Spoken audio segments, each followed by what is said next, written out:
Konektado nga ba ang habilin ni Francis M. kay Joey De Leon tungkol sa lumutang na naging karelasyon ng rapper na si Abigail Raid? Ano nga bang bagong revelasyon na maaari pang pwedeng lumabas?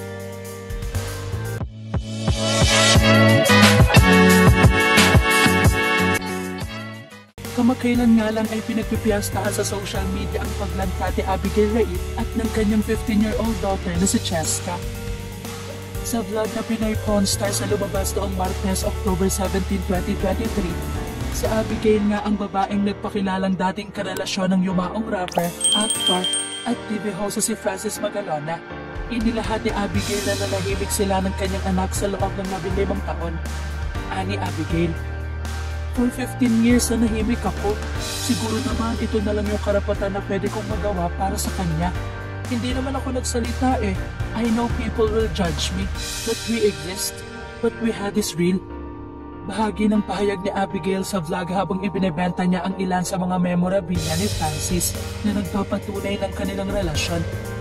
Pero hindi na ito kagulat-gulat dahil 2 buwan matapos pumanaw noong 2009 ang itinuturing na King of Rap ng Pilipinas, lumitaw na ang mga larawan nila ni Abigail at ng kanilang sanggol pa noon na anak. Ngunit ano nga ba ang ibinunyag ni Joey De Leon na habilin sa kanya ni Francis M? Isa si Joey De Leon sa matalik na kaibigan ni Francis sa industriya. Matatanda ang nagbigay din ng mensahe si Joey sa pagkawala ni Francis. Aniya, "Tawag ko dyan si Babyface eh. Parang hindi tumatanda.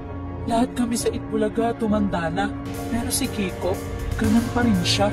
Yung mga anak niya parang magkakapatid lang sila." Dagdag pa nga nito, "May rason kung bakit bata pa rin si Kiko. It's because parati siyang masaya at nandoon ang childlike personality niya." Ibinahagi nga rin na Henyo Master ang mga bagay na mamimiss nito kay Francis.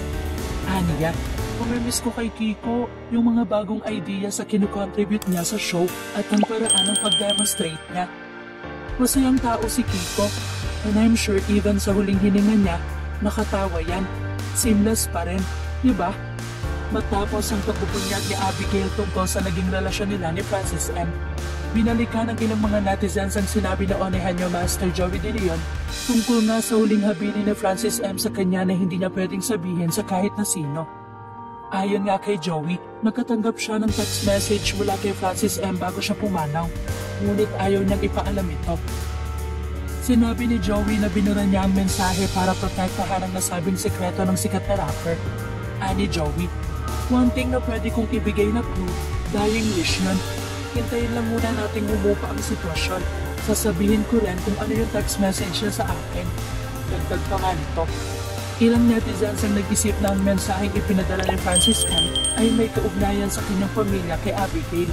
Hanggang sa ngayon nga ay wala pa rin inilalabas sa pahayag si Joey De Leon tungkol nga sa huling habilin sa kanya ng yumaong rapper na si Francis Magalona.